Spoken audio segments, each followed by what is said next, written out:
Da, da, da, da, da, da. The reason why I am so jovial is because I am, once again, at the beach. Yes. And you know my love for the beach. Welcome to the Friday Photowalk, the show of the week where, of course, we take your emails, talk about things that you've liked on the show. Some ideas, maybe things about your photography, any questions, any thoughts, any comments. And today, I am down in Portsmouth. Now, well, it's not really Portsmouth, actually. I better be careful. I'm in Hayling Island. If I say Portsmouth, people in Hayling Island get very agitated. So, I'm in Hayling Island. Undoubtedly, I will make a mistake at some stage and call it Portsmouth. I know I will. But, Hayling Island, beautiful part of the world. It sits on the southern coast of England. And, it's one of those places where you just feel all zen-like, all calm. And so I thought, this week, let's go do another photo walk by the sea. So I packed up the car early, got out, not quite with the sparrows, and made my way down to one of my favourite parts of the coast, which is pretty much from Hayling Island, Portsmouth, all the way through to Dorset. There is an outside chance next week's photo walk, by the way, is going to be coming from my ultimate favourite seaside place in the whole wide world, which is indeed Dorset. Anyway, here we are. Shall we get walking? Welcome to Photography Daily, the Friday Photo Walk. Well, my photo walk self has already told you where we are, and he's absolutely right. Listening back through the edit, he manages to upset all the good folk of Hayling Island who don't like to think of themselves as being in Portsmouth when he refers to where he is today as the latter. There's a bridge between them for good reason, it seems. The island on the south coast has a good few miles of fabulous coastline and a few nature walks too, and here's a very important Hayling fact. Windsurfing was invented here, and that's official. The godfather of windsurfing was a 12-year-old called Peter Chilvers, officially cited for inventing the first sailboard in 1958 on Hayling Island. He made a very, very basic board, stuck a sail on it, and, well, that was it. Or not quite. Long story short, when he swaps out of his short pants or trousers for long ones, Peter goes on to be a racing car engineer. He starts to experiment with making a glass fibre version of that basic board with a sail that he'd invented. And then, lawyers turn up, representing two American sail enthusiasts, Jim Drake and Hoyle Schweitzer, who just invented a similar board called a windsurfer. And they'd got a patent 10 years later. So here's what happened. The lawyers, Jim and Hoyle, well, they all simply said Peter was lying, that he hadn't made a sailboard like their windsurfer, and they sent a team to England to prove that it was all a load of old wind. The lawyers found their witness, a lady of advanced years, who was brought in as the star witness to testify that she'd never seen a boy of 12 looking like, sounding like, or indeed with the name Peter Chilvers messing about on the sea with a board that he'd pinned a sail to. Problem was that when it went to court, a photo was rolled out showing the new windsurfer, to which the lady of advanced years said, "Oh, that's a windsurfer. Oh, yeah. Oh, young Peter, he used to sail up and down the coast here in one of those in the 50s, or words to that effect." Star witness done, Peter won the case closed. Or no. It does actually roll on sadly past that, and there was another attempt to discredit Peter in a Canadian court this time, and that failed too when lawyers tried to say that Pete may have invented the idea, but his board, that will never work, until the replica was put to water, and guess what worked perfectly? Did Peter make any money from this? No. Hoyle Schweitzer did though, with his windsurfer, made him a bundle as it happens. He'd also bought out Jim Drake's share of the patent early on. Smart. Anyway, enough about windsurfing. Let's talk about MPB, who buy, sell and trade used camera gear online in Europe, the US and the UK, and they're extraordinarily good at it. If you have a camera, a lens, something that's been hanging about that hasn't been used for a while now, why not think about selling or trading it for something you really want? The best in the business for used camera gear. Go to mpb.com. I'm coming back to Hayling, by the way, for a photo kayak later on in the summer. Yeah, not a walk, a kayak. I'm sure it'll be a truly different episode. I think I'll be photographing on a GoPro that day. If you're new to the show, the Friday edition is designed to be a show where we just have a chat about being a photographer, as well as take that feedback and thoughts about the Monday and Wednesday guest shows. It's you and me, cameras in hand with a microphone. A chance just to hang out for a while. It's the only Photowalk show of its kind, invented in 2020. Just in case somebody pops up with the same idea in 2030. Right, back out onto Hayling Island. Before we start, a big thank you to the Instagram black and whites that you've been sending in to studio@photographydaily.show, getting some fabulous contrasty deep pictures in. Probably I'm going to choose the more abstract ones than the portraits of people, though I may come back and use those later at some stage. But while I do remember, because you know what my memory's like, big thank you. Right, well, this man needs a jingle, doesn't he, by now? He's one of our regulars, Hegard the Dane. Where would we be without you? First out the traps this week with some feedback on episode 215. Couple of bits on that today, actually. Shooting Hoops, a life with legends, featuring, of course, the legend of NBA photography, Andrew D. Bernstein. Prior to actually doing that episode, I knew absolutely nothing about basketball. It was just another one of those sports that at school I was clearly hopeless at. So really, I spent a lot of time sat on the sides, but not a lot of time participating. So thank you to Andrew for sort of holding my hand through that. But he says, Hegard says, basketball and Springsteen, what's not to like?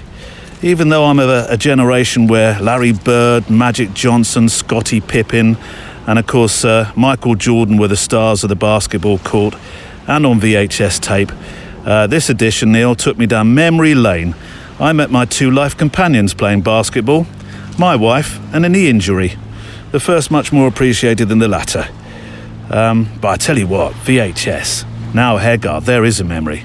The cause of many arguments in our household in my early days. I mean, it was Mum really.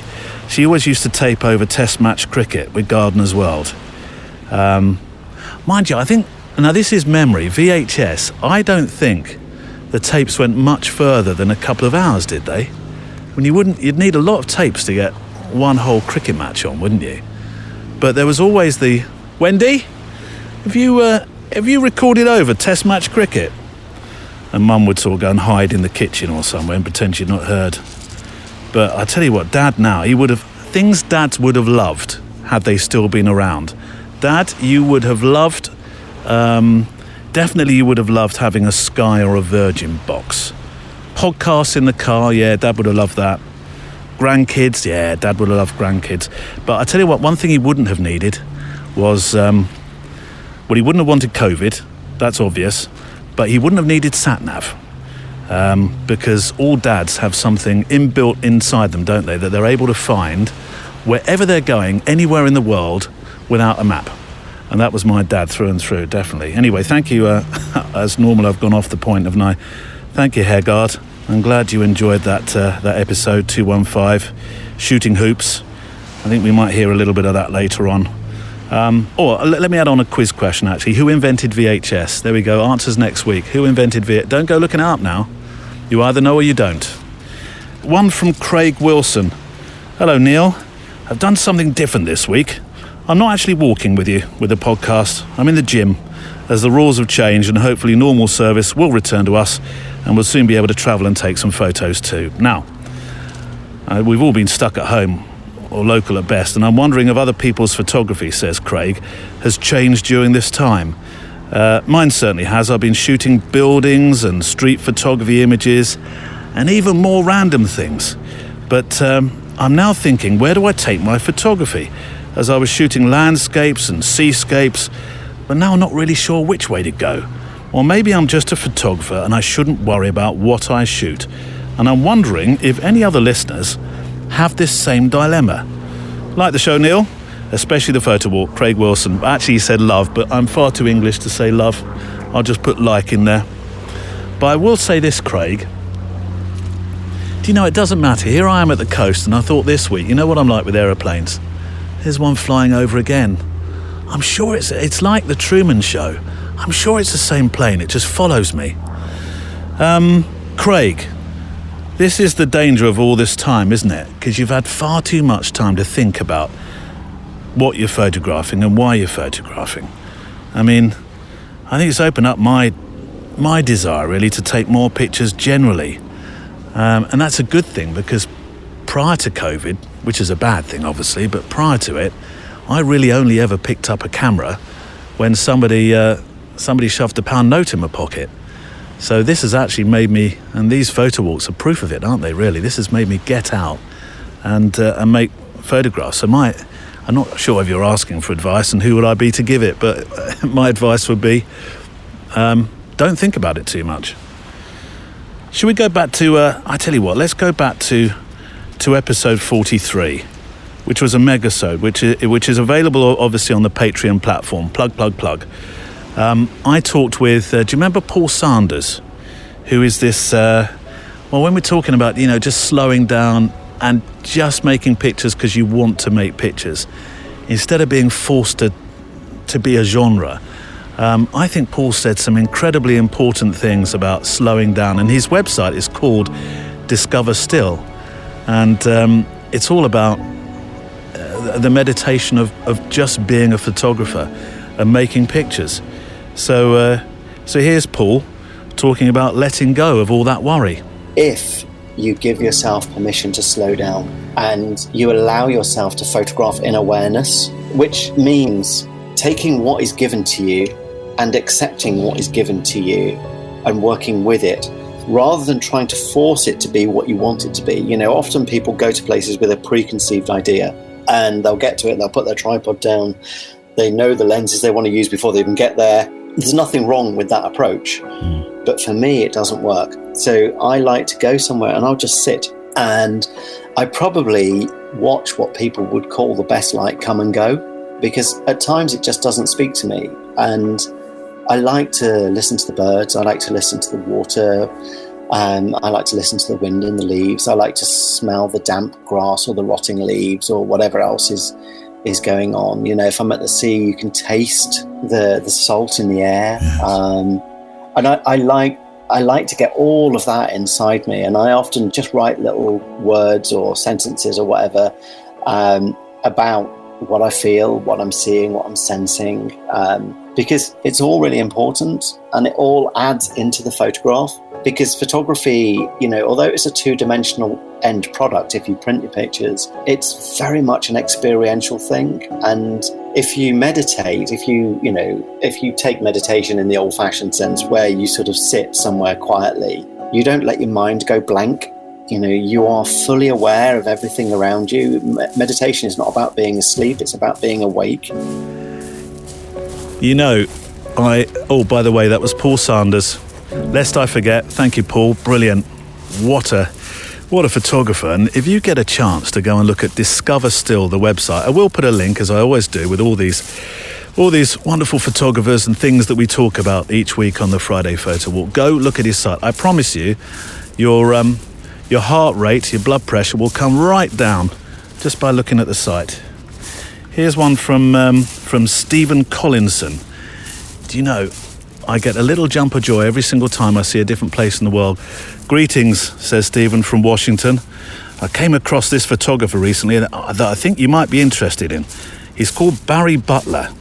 And as far as I can tell, he shoots almost every sunset and every sunrise in Chicago. Television stations are doing features on him. Now, I did look at and I will put the link up, the YouTube that you sent.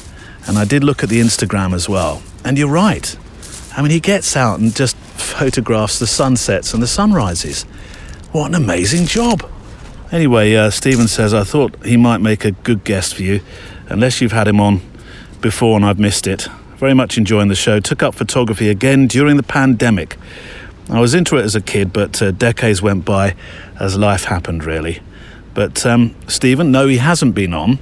But yes, I reached out to him the moment I read your email, and he responded within about 15, 20 minutes. And I want to say the man from Del Monte say yes, but of course, Stephen, you're probably not aware of that commercial from my youth. Let's just say the man from Chicago said yes. So Barry Butler, there's a showbiz name. Barry Butler. It sounds very British showbiz, actually. The sort of person that should be in a seaside show. He will be on in the not too distant future. Was also intrigued, says Stephen. Now this is what makes the world such a small place, by the way. I was also intrigued to hear that you grew up in Hertford, like I did. Your chat about rummaging around in tracks and the old arcade brought back so many memories. I even remembered that old bus station that was there before, Birchley Green. I'll never forget that thick fug of smoke in tracks as soon as you walked through the door, and the fun of rifling through all those great album covers. All the best from Stephen Collinson. I tell you about, yes, I mean, that was an amazing shop, wasn't it? Tracks Records, down the now, it was the arcade. Now, if there ever was a reason to get out and make pictures and record your history today, because today's shots are tomorrow's history, there's a reason. I would so love, and I had a camera then as a child, to have had those photographs of, there was the guy that worked in the record shop. Do you remember his name, Stephen? If you don't, let me remind you. His name was Bone, and he was a really tall chap, very thin. Always wore a Pink Floyd t-shirt. I never saw Bone without a Pink Floyd t-shirt on. And you're right, he was. I think he walked around in a cloud of smoke, didn't he? That was his fag smoke. But he was so knowledgeable. You could ask him about any record, any artist, and he would know. But it's funny, isn't it? There you are in Washington. Here I am, well, today in Portsmouth, which is nowhere near Hertford, but both of us from Hertford, both of us living on different sides of the world. Fantastic.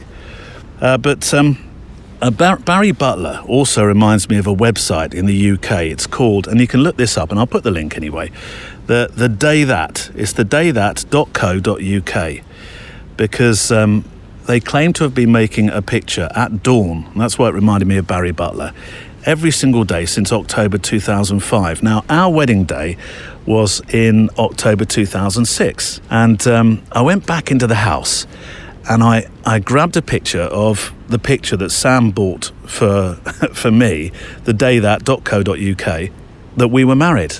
And I looked it up on the website, and there it is, that's the picture. And they'd been out, and it's owned by Doug and Sarah.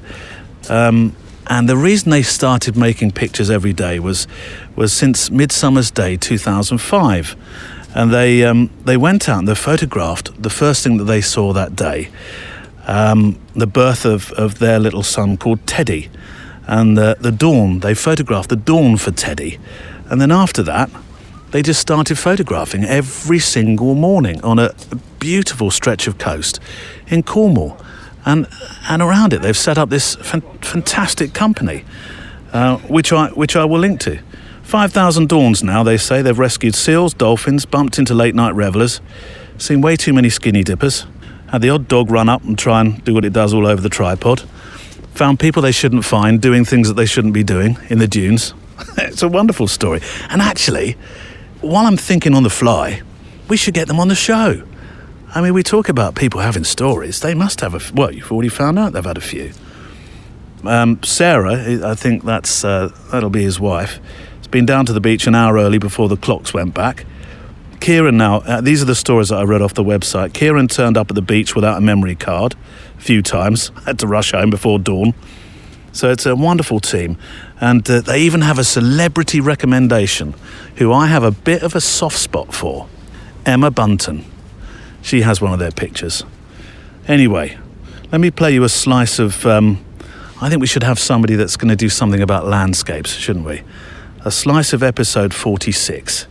The landscape photographer Nick Page in the States, who I think matches perfectly what we're talking about here. The beauty, absolute beauty of Mother Nature.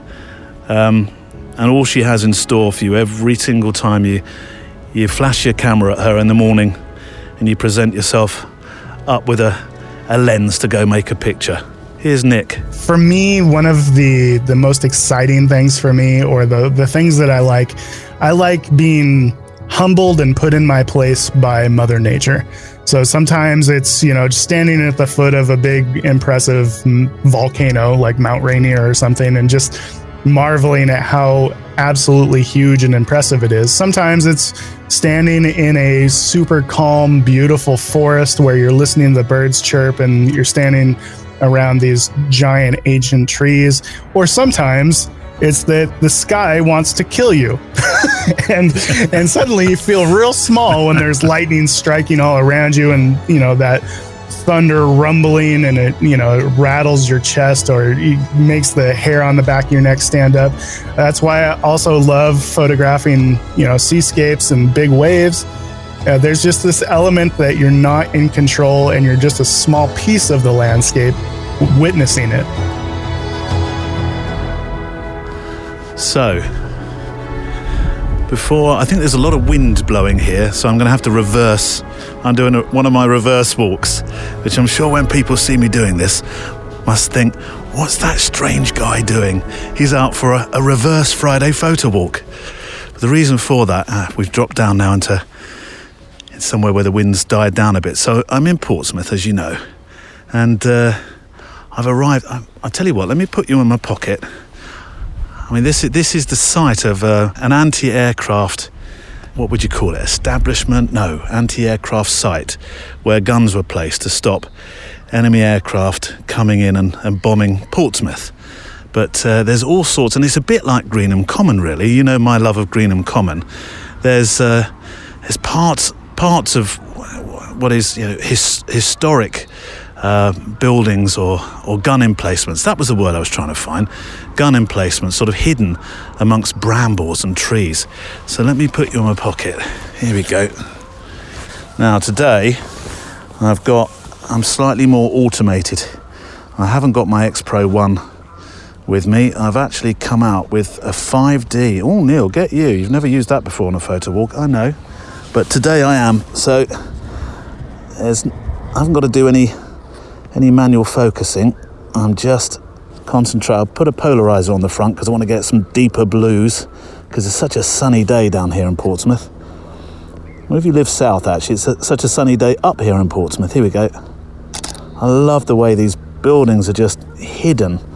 So they've been taken by the trees, but they still sort of just poke out the top. In fact, if I get a low camera angle, it looks even more like they've been digested by the landscape. That was a bit poetic, wasn't it? Let me grab you out of my pocket.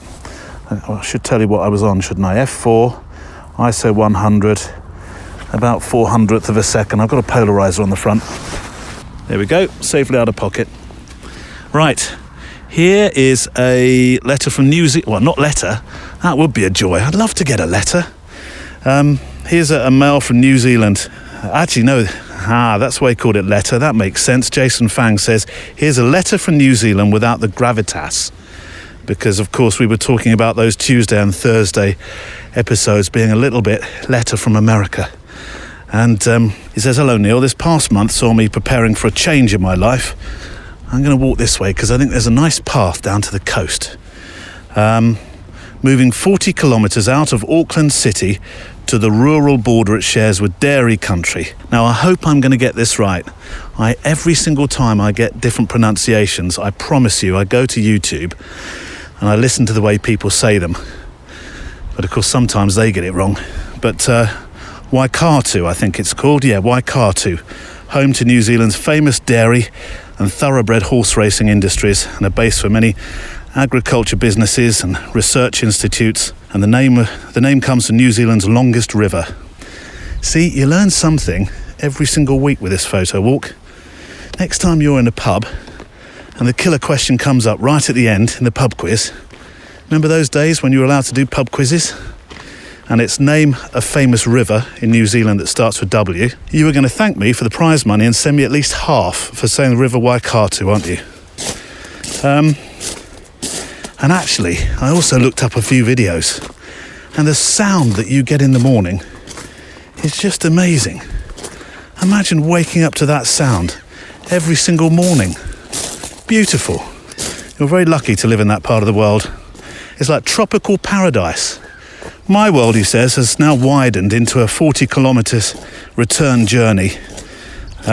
This growth should signal more photography opportunities, you see, because Jason, if you're not familiar with him and you're newish to this Photowalk show, is a street photographer, and a blindingly good one, I might just add. And so he sort of swapped that street photography for a more sort of rural existence, as he says.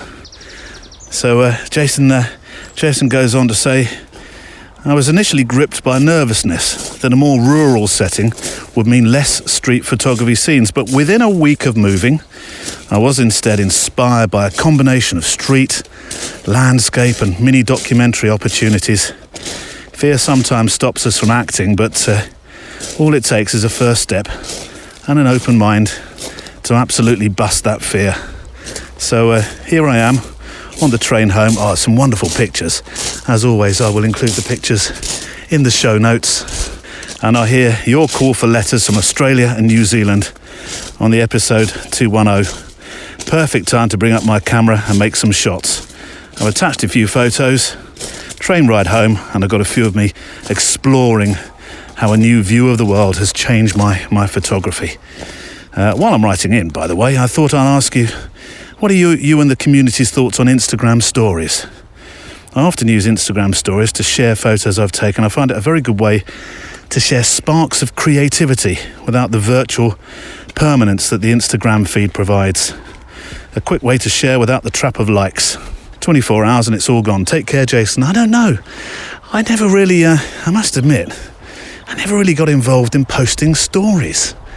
I know all my friends, and Jason now is saying it as well, saying, do some stories. But for me, if I create something, it does take me a while. You know what I'm like. I like to write a bit.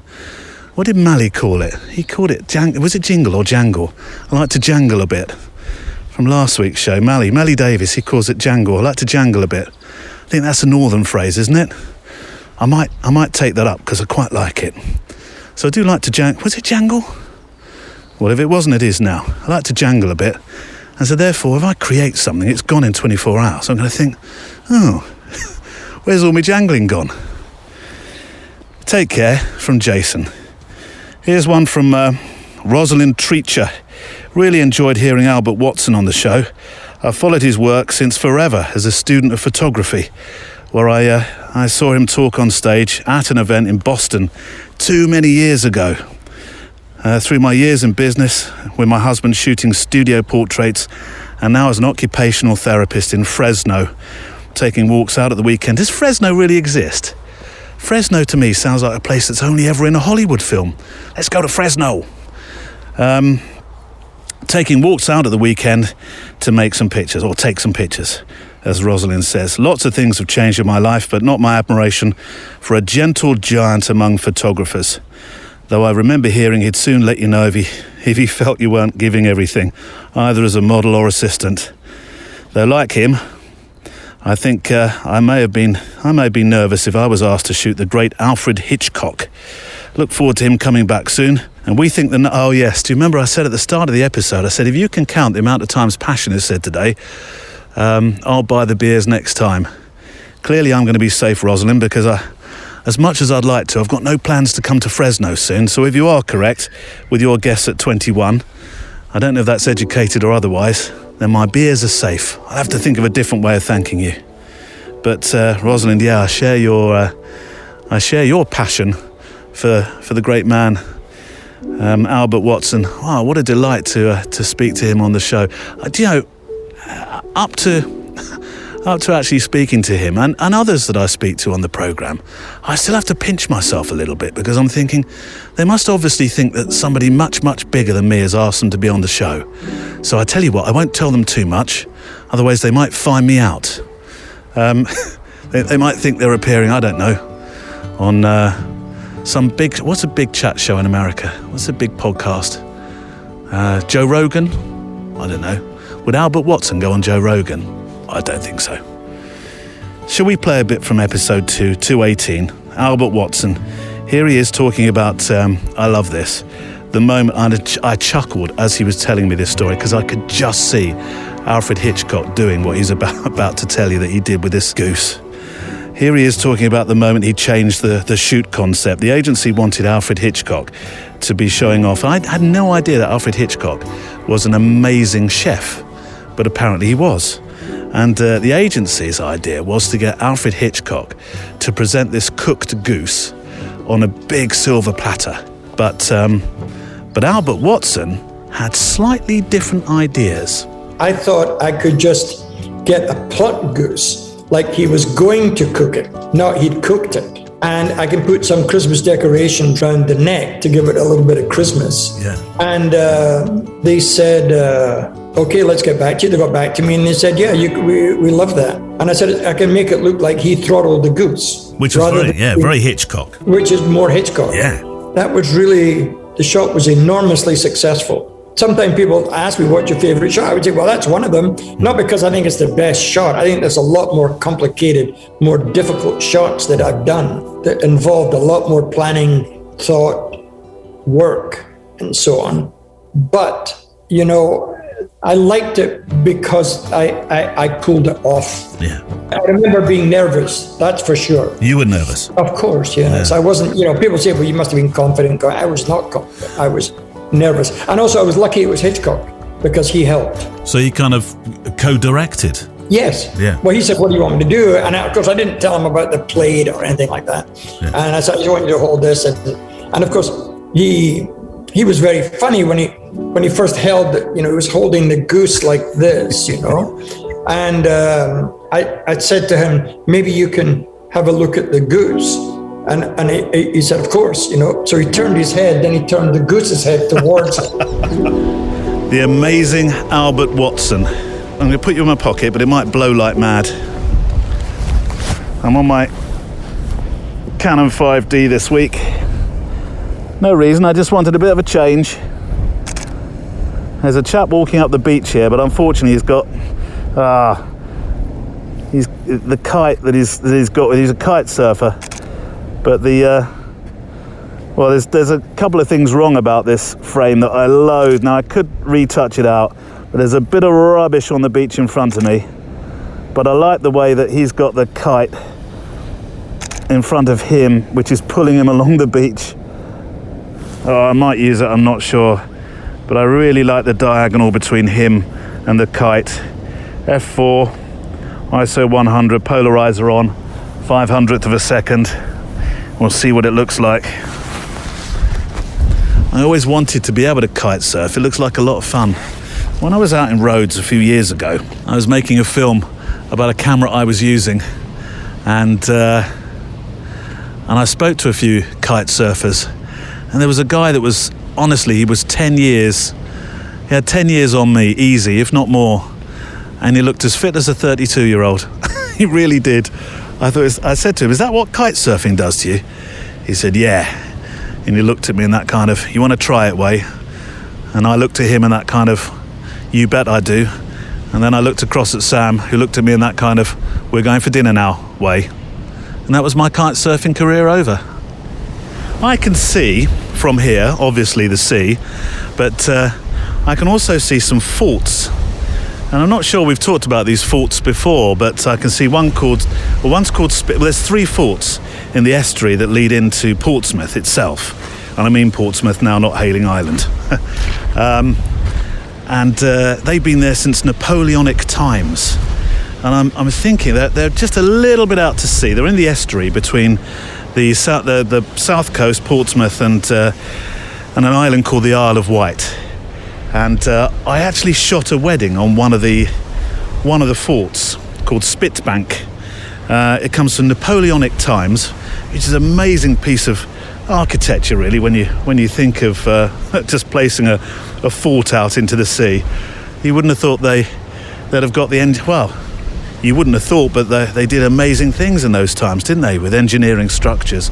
But I'm going to write to them and see if they'll let me do a photo walk out on the fort. So it'll be a round and round photo walk, but I think it'll be quite interesting. Lynn Fraser, I should just mention as well, who is our next email, commented on Albert Watson. She said she commented on the website piece. If you don't actually go and check out the website, because I put all the show links on the website page, which we link to, of course, within the show notes on the app, every single episode, then you'll miss some of the pictures and the films and the links that I mentioned during the episodes. Lynn said, enjoyed the show. It wasn't long enough. She's talking about Albert Watson. I'm glad he's coming back for a part 2. Well, yes, me too, very much. So some extraordinary pictures from Lynn Fraser today. I should reference probably back to Mally Davis again. Mally got 2 mentions in this show when he promised not to swear in his YouTube film about what was in front of his eyes when he was out landscape shooting. Rounded a corner and then exploded in expletives, didn't he? Sometimes you just can't help yourself. And I felt the same way when I looked at your pictures that you sent in to the Friday Photo Walk this week, Lynn. Oh, they were absolutely incredible pictures. But you know me, I like you to feel safe, that you can just play this in the car with your kids while they moan at you about, can you switch over to Radio 1? Or Kiss? Or whatever's big in your country. From Lynn anyway, Lynn Fraser, do go to the show page this week because you will see the pictures I'm just about to talk about. Hi Neil, I ventured a bit further afield from home at the weekend for my own photo walk, heading over to the Isle of Skye. I thought I would share some of my images with you. The drive over took a bit of time because I kept stopping to get out of the car to take images. It was a bit like a child being let loose in a sweetie shop. Once on Skye, I went for a walk to Rubahoonish. Now, I've looked up these names. I'm moderately confident that I'm going to get them all right, which is the most northerly point on Skye. It was a real 4 seasons in one day experience. There were black and menacing clouds on one side, blue skies and the sun on the other, and hail showers thrown in for good measure. There were, weren't they? I couldn't believe that all the photographs that you had were taken on the same day. I thought she's got to be kidding. Some of those looked like the middle of summer, or maybe not the middle, but certainly some of them looked like they were definitely in the middle of winter. Just fabulous. She says the statue of the 2 men, and you'll see these pictures, is at Sligachan. See, there were 3 or 4 different ways I heard it pronounced, so I've thrown every single one at you. And is of Norman Colley and John Mackenzie, who mapped Skye's Black Coolin. They are regarded as among the greatest pioneering mountaineers of their time, late 19th century. And they're buried next to each other at Stroon, which is also on Skye. If you don't know where Skye is, I'll either leave a map location link or just go look it up. S-K-Y-E is the spelling of Skye. Stunning pictures. Thank you so much for sending them in. If you want to send in your pictures to the Friday Photo Walk, it's an absolute, and genuinely it is really an absolute delight to get them. And it's one of the reasons I put my pictures always at the bottom of the page, because yours are just amazing. And I want to showcase your skills, your talent. So you'll see Lynn's today. It did, I tell you what, it did look a little on the cold side. That snow whipping off the mountains that you caught. There's a picture of a lookout that you can get inside, sit on a wooden stool and just look out into the, I suppose, semi-comfort of a wind-protected room, high atop a hill looking out across the sea. Oh, I tell you what, Lynn, my idea of an absolute retreat. If I had one of those machines that could just sort of pick you up and put you anywhere, I'd say, Lynn, can we go to Skye next weekend? That'd be nice. But yeah, thank you very much. I thought we'd end the photo walk this week on the beach. Just you and me, not necessarily hand in hand, but just you and me with our cameras, making a few pictures. Sun's not going down, sun's still up. I'm still sort of let you into a recording secret because we're friends. It's about 3 o'clock in the afternoon. Shh, don't tell the rest, because they like to believe it's a Friday morning. Just our secret. But it is last mail of the week time. Jenny and Keith Lake, you get the honours this week. Out here in Milwaukee, we have the Bucks. I know what you're referring to, NBA, aren't you? I wouldn't say we're die-hard fans, And we've had over a 40-year wait since we were last in the finals. But we keep dreaming. But it was great to hear Andy Bernstein on your show. The photographer Andy Bernstein, who, you're right, is a legendary sports photographer over here. Even though he's a Lakers man. We'll forgive him. Our team photographer, Gary Dineen, has been almost 3 decades with the Bucks. I'm sure he'd have a story or so to share. Keep up the good work. The Photowalk has become part of our weekly listen now, along with a candid frame. Oh, that's a terrific programme, really is. We're that committed, we've ordered some Garibaldis, and we're still waiting for them to arrive. Oh, that is commitment. Do you know, I spoke to Terry Price from Tennessee, earlier this week, and he too said, I've ordered some Garibaldis.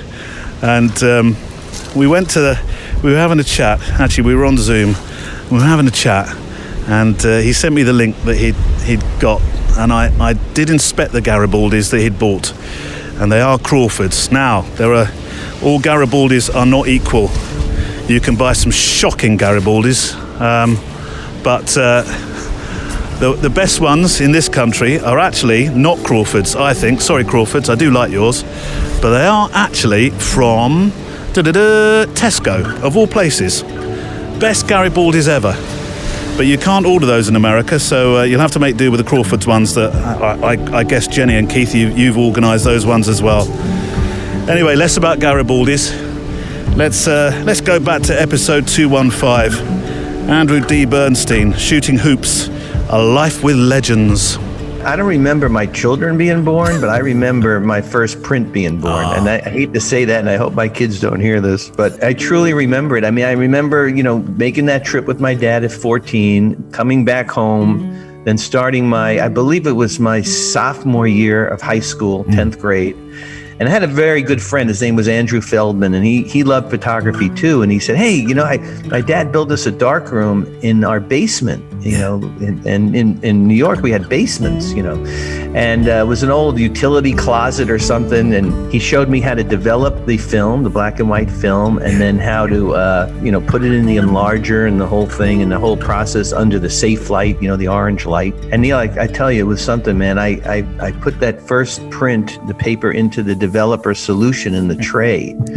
And I say this all the time, but it literally, to me, was a magic trick. I mean, you take a blank piece of paper, put it into a solution, and here comes, right before your eyes, the photo that you took, that I took in the camera. I mean, it was like the most insane thing. I had to kind of pinch myself that I actually created this thing out of nothing. For those of us who've spent time in a dark room, does that not make you feel like you want to dust off those trays and light-proof your bathroom this weekend? And that's it for this week's Photowalk edition. I leave Hayling Island looking forward to my kayaking return with a slightly red head, to be honest. I didn't put enough sunscreen on. Lord knows how we're going to sound record the kayaking show, but you know me, I'm up for the challenge. A photo kayak. Now look, that really can't have been done on a podcast before, can it? Next week on the show, I can't wait really. Monday, National Geo photographer and writer Rolf Smith, who returned to the South Coast, a little further along the way actually, during lockdown. Usually he spends his time travelling the globe, and found that his camera, his bike, and his ability to make great pictures is all he really needs in life right now. I had really wanted to get this stretch of lane with some huge old oaks in heavy frost. Yeah. And there was a morning when it was about -5, and I rode by starlight about an hour and a quarter, hour and a half to get to this place. And then Wednesday, a truly fascinating story featuring an American photojournalist called Robert Gumpert, who spent 13 years in county jails photographing those inside. His rule, give me a room, let me photograph prisoners on their own, no deputies present, and I, with each portrait, want to record their thoughts in audio, so they may fit with the pictures. It fucks with your mind, and you have to stay strong. Coming here is just the worst experience of my whole life. Basically, what it's been like, it's been total hell for me and my family. Been here just waiting, playing the waiting game. It feels like forever. even though it's only been 17 months. So looking forward to bringing you these stories next week. And that's it for today. Keep sending your questions or feedback to studio@photographydaily.show so that I can feature you in the mailbag edition next week. We always need your pictures, so use that address and make them 2,000 pics wide, please, on the long side. Be sure to visit today's website show page for links to guests and things discussed. You'll find a link on the description in your podcast player app. Music in the show was from artlist.io. I look forward to photographing with you, hearing from you and talking with you next time. My little friend Thomas, my youngest son, would tell me off now as I'm walking along the railway tracks. You'll see the pictures. I'll put them up on the show notes today. It's next to the road, so we're sort of ending next to the road, but I don't know what this is. 10-inch gauge? No, it can't be. Is it 10-inch? No, 12, whatever the inch is. Sort of light railway that they have down here on the coast, which he would absolutely adore. But I'm going to end the photo walk today by going to the ice cream van, which bizarrely is called the Red Van by all the locals, but it's actually white. Let me get a picture, put it in my pocket. Hold on. Can you hear all the kids trying to get to the ice cream van? Go on, put your bells on, signifying that there's no ice cream left. There we go, picture of the ice cream van. But apparently for 20 years it was called the Red Van, then it resprayed itself white. But it's still called the Red Van. That's daft. Oh, car. It's not so daft. Yes, it is. Well, I'm a red car, you don't call me a white car. I know, but it's just history, isn't it? History. It used to be a red ice cream van, now it's a white ice cream van, but people still call it the stupid name. It's not a stupid name, don't be grumpy. What's the matter with you? I'm just a little bit unhappy. Oh no, why now? Well, earlier when you went for fish and chips. Yeah, there was no gold redecoration this time, I know. But you left a horrible smell in the car. Oh. I'll give you a clean when I get home. Deal. Can we go and get some petrol? I feel hungry. All right. Photography Daily is a Loading Zone production.